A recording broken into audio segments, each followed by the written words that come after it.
दिल्लीमध्ये जे आंदोलन चालू आहे ते विद्यार्थ्यांनी स्वयंस्फूर्तीने केलेले आंदोलन होतं आणि प्रत्येकाला सुद्धा म्हणजे कोणत्याही पक्षाचा असो त्याला हे वाटायचं की असे जे काही पेपर फुटीचे प्रकरणं आहेत त्यामुळं विद्यार्थ्यांचं लॉस होतोय, नुकसान होतंय. अनेक विद्यार्थ्यांनी आत्महत्यासुद्धा केलेल्या आहेत. म्हणून त्या आंदोलनाकडे पाहण्याचा दृष्टिकोन, सामाजिक दृष्टिकोन ज्याला म्हणता येईल, तो अत्यंत सॉफ्ट प्रत्येक माणसाच्या मनामध्ये होता. परंतु आता आपण जे पाहतोय की काही राजकीय पक्ष त्या आंदोलनाचा फायदा कसा उचलायचा, त्याला इनकॅश कसं करायचं, त्याच्यामुळं आपले पोळी कशी भाजून घ्यायची, या भूमिकेत आलेले आपल्याला पाहायला मिळतात. प्रत्येकजण जाऊन आमचा पाठिंबा, बिनशर्त पाठिंबा असं करून आणि त्या आंदोलनाची दिशा ही आपल्या पक्षाकडे कशी वळेल असा सुद्धा त्यांचा भाव एकंदरीत दिसून येतोय. म्हणून प्रत्येक आता पळापळा कोण पुढे पळतो तो असं म्हणून प्रत्येकजण बंदची हाक देतोय. प्रत्येकजण आता आम्ही त्याला पाठिंबा देतो म्हणून रस्त्यावर उतरण्याचा प्रयत्न करतोय.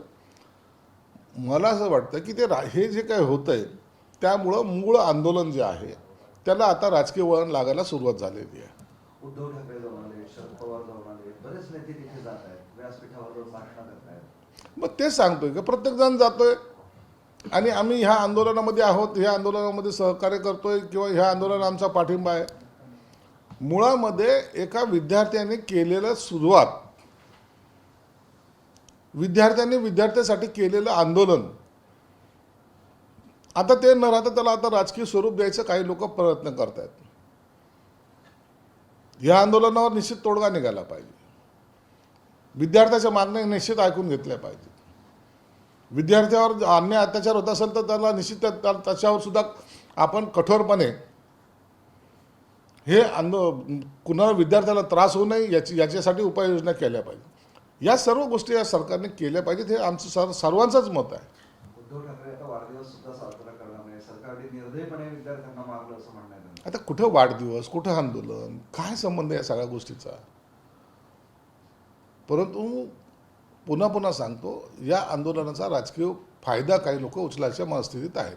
हे जे आंदोलन सुरू आहे त्या दीपकीचे आई वडील मात्र प्रचंड चिंताग्रस्त आहे. आईच्या डोळ्यात पाणी आहे, वडील आजारी पडलेले आहेत, मुलाच्या भीतीने, चिंतेने तिथं काय होईल सांगता येत नाही असं म्हणतात. निश्चित आहे, त्यांचा मुलगा आहे, आंदोलन आहे, इतके मोठ्या प्रमाणात विद्यार्थी तिथं जमत आहेत. काही तिथं घटना ज्या घडल्या त्या पाहता आईवडिलांना काळजी असणे हे साहजिक आहे आणि का नसावी. कधी तिथे काय घडेल किंवा काय घडू शकतं याचा काही नियम नसतो. मोठं आंदोलन असतं. आपण पाहतायत अनेक वेळेला अशा काही घटना घडलेल्या आहेत. राजकीय पक्षाच्या मोठमोठ्या नेत्यावर सुद्धा हल्ला झालेले आहेत. म्हणून या सगळ्या गोष्टीचा चिंता आईवडिलांना असणं हे साहजिक आहे. विद्यार्थ्यांना पुन्हा मारलं तर सत्ताधाऱ्यांना महाराष्ट्रात फिरू देणार नाही असा इशारा जरांगे पाटलांनी दिला. त्यांनी सुद्धा काल भेट घेतली. हे बघा, विद्यार्थीवर झालेला लाठी हल्ला हा कोणत्याही पक्षाचा कार्यकर्ता असो का नेता असो त्याचं समर्थन करणार नाही. विद्यार्थी हे विद्यार्थी आहेत, त्यांच्याकडे पाहताना वेगळा दृष्टिकोन असला पाहिजे, हे सर्वच पक्षाची भूमिका आहे, सत्ताधारी असो का विरोधक असो. म्हणून झालेला प्रकार पुन्हा घडू नये याची काळजी निश्चित सरकार घेईल. उद्धव ठाकरे दिल्लीला तर जाऊन आले, मग राज ठाकरे मुंबईच्या रस्त्यावर उतरणार आहे, सोबत उद्धव ठाकरेही उतरणार आहे विद्यार्थ्यांच्या समर्थनात. आंदोलन, मोर्चा असं सगळं. आता बघा, हे आंदोलन वेगळीकडं, आता हे आंदोलन वेगळीकडं सुरू झालं. आता याला दिशा वेगवेगळे फुटेल की नाही, फाटे फुटतील की नाही, म्हणून आता या आंदोलनाला आता राजकीय कलर जरा म्हणता येईल तो आता देण्याचं काम काही राजकीय पक्ष करतायत. आणि त्यामुळं मला वाटतं विद्यार्थ्याचा विषय बाजूला आणि ह्यांचं राजकीय पोळ्या भाजण्याचं दुकान एका बाजूला, असं चित्र महाराष्ट्रात नाही देशभरात दिसायला लागेल. दिल्लीच्या आंदोलनाला समर्थन म्हणून अण्णा हजारे सुद्धा मौन आंदोलन करणार आहे. त्यांनी पंतप्रधानांना एक पत्र लिहिलं आहे. ते म्हणाले शिक्षण मंत्र्यांनी राजीनामा द्यावा, एक मंत्रिमंडळामध्ये तुमचं सरकार पडत नाही, विद्यार्थ्यांचे प्रश्न सोडवा असंही म्हटलं. अण्णा हजारेंचं कसं आहे, ते आता मौन आंदोलन, उपोषण, आता लोकांना त्यांचा कंटाळा आलेला आहे. त्यांच्याकडे कोणी म्हणजे गांभीर्याने पाहतं नाही. जिथं बोलायला पाहिजे तिथं मौन असतं, जिथं मौन पाहिजे तिथं बोलायला लागतात.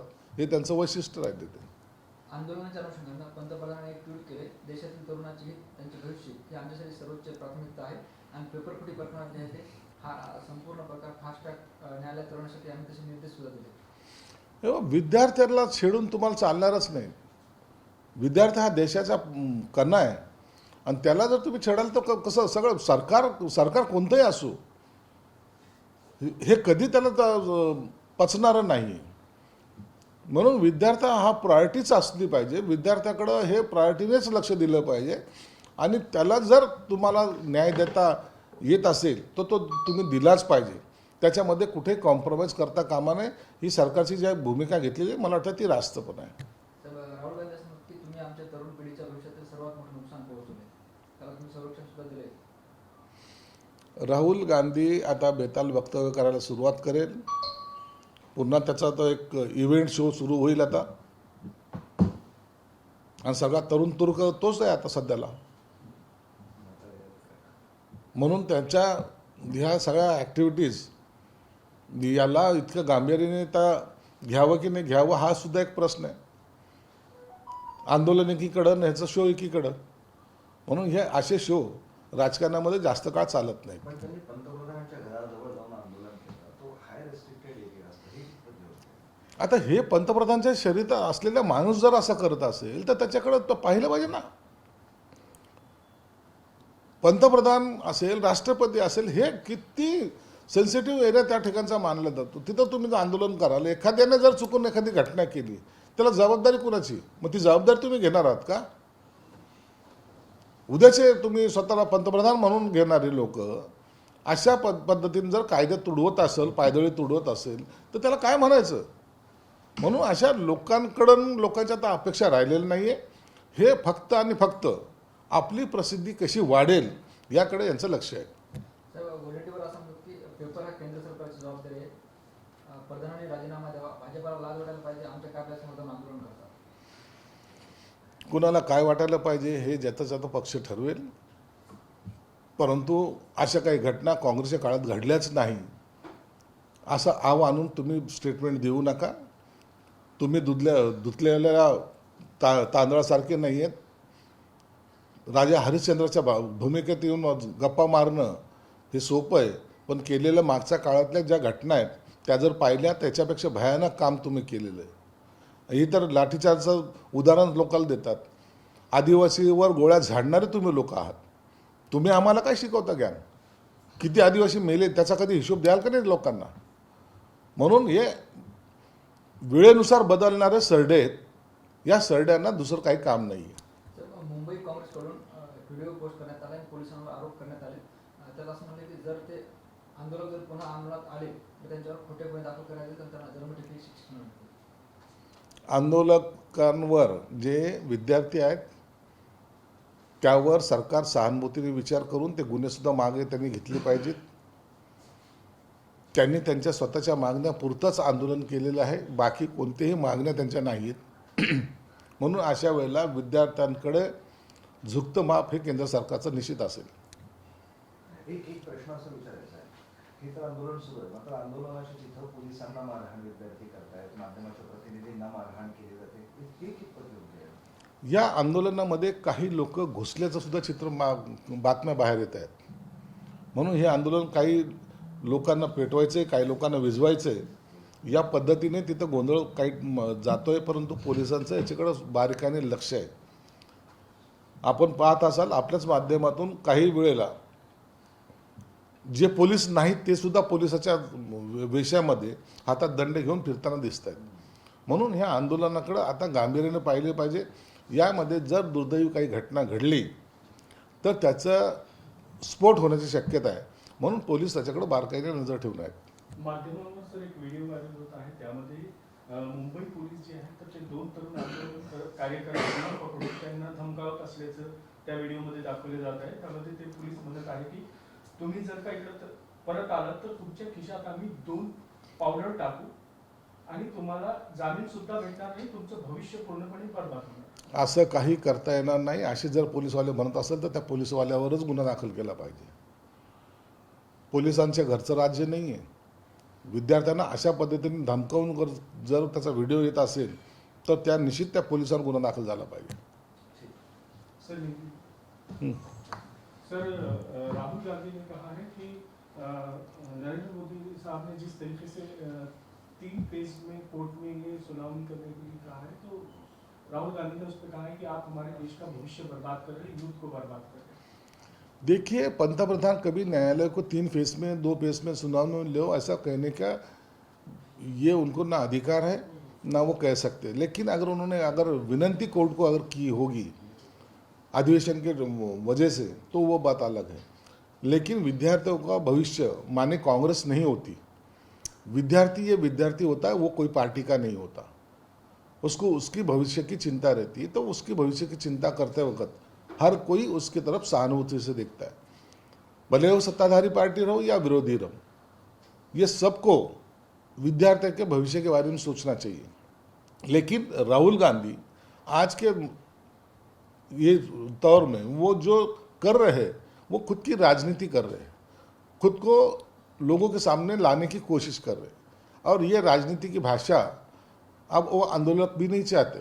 जाके वहाँ पाठिंबा देना, वहाँ कोई घोषणाबाजी करना और हम तुम्हारे साथ है ऐसा कह के अपनी जो रोटी भुनने की जो बात है वो राहुल गांधी कर रहे हैं. अभिजीत दीपके ने अभी भी कहा है कि सरकार जो है एक तरीके से कॉकरोच जनता पार्टी को बदनाम कर रही है. जो पत्थर वाले ट्रक है वो दिल्ली पुलिस ला रही है, बीजेपी के गुंडे उन पत्थरों से पथराव कर रहे हैं और सरकार कॉकरोच जनता पार्टी को बदनाम कर रही है. देखो, ऐसी कोई अगर हरकत अब वहाँ हो रही होगी तो पुलिस ज़रूर, जो सरकार है, केंद्र सरकार है, वो उनके ऊपर कार्रवाई ज़रूर करेगी और इसके ऊपर निगरानी भी रखेगी. कोई भी विद्यार्थी को तकलीफ होना, या तो उसका सर फटना हो या तो उसकी जान जाना हो, ये सरकार के लिए भी ठीक नहीं है. इसलिए वो आंदोलन में कौन घुस रहा है, कौन देख रहा है, कौन को क्या कर रहा है, इसके ऊपर पुलिसों की कड़ी नज़र है. पूरे देश में कॉकरोच जनता पार्टी को समर्थन बढ़ रहा है. महाराष्ट्र से भी राज ठाकरे और उद्धव ठाकरे जो है आंदोलन करने वाले, दूसरी तरफ अन्ना हजारे भी जो है कहीं ना कहीं उनको समर्थन देने वाले, इस तरीके की न्यूज सामने आ रही है. देखिए, कॉकरोच जनता पार्टी जो अभी फॉर्म हुई थी वो उसके आंदोलन का एक अलग नजरिया था. उनको सिर्फ विद्यार्थियों की हत्या का अपना आंदोलन करना था. लेकिन बाकी जो पार्टी है वो अपनी उल्लू सीधा करने के लिए उनको सपोर्ट में जाना चाहते हैं. हम भी है ऐसा करके वो आंदोलन को वो दिशा भटकाना चाहते हैं और लाइन पे लेके जाना चाहते हैं. जो भी कोई उठ रहा है वो कोई बंद कर रहा है, कोई चालू कर रहा है. ये वो विद्यार्थियों का नहीं था. उनकी डिमांड सिर्फ इतनी थी कि धर्मेंद्र प्रधान का राजीनामा और विद्यार्थियों को जो गुने दाखिल हुआ वापस लेना चाहिए. ये सब जो मांगे, जायज मांगे जो है उसके ऊपर केंद्र सरकार जरूर सोचेगी. आपके ही मतदाता क्षेत्र के अभिजीत दीपके जो कॉकरोच जनता पार्टी के संस्थापक है, उनके माता पिता इस वक्त काफी परेशान है उनकी हालत को लेके. उनके पिताजी की भी तबीयत खराब है, प्रकृति. अभिजीत दीपके ये मेरे मतदार संघ में है, मेरा वोटर है. वो उसके माँ बाप भी मेरे मतदार संघ में रहते हैं और अपना बच्चा दिल्ली में आंदोलन कर रहा है. वहाँ जो घटना अभी घटती है नज़र आ रही है, उसके वजह से वो विचलित होना ये बहुत लाजमी बात है. माँ बाप है, आखिर मेरे बच्चे को कुछ ना हो, तकलीफ ना हो, या तो उसके ऊपर कोई अटैक ना करे, ये चिंता करना ये माँ बाप का तो धर्म है और वो उसकी चिंता उनको सताए भी जा रही है. लेकिन मैं इतना आश्वस्त करूँगा, अभिजीत दीपके को कुछ भी नहीं होगा. वो वहाँ का आंदोलन के हद तक उसको कोई तकलीफ नहीं होगी. पुलिस उसको संरक्षण भी देगी.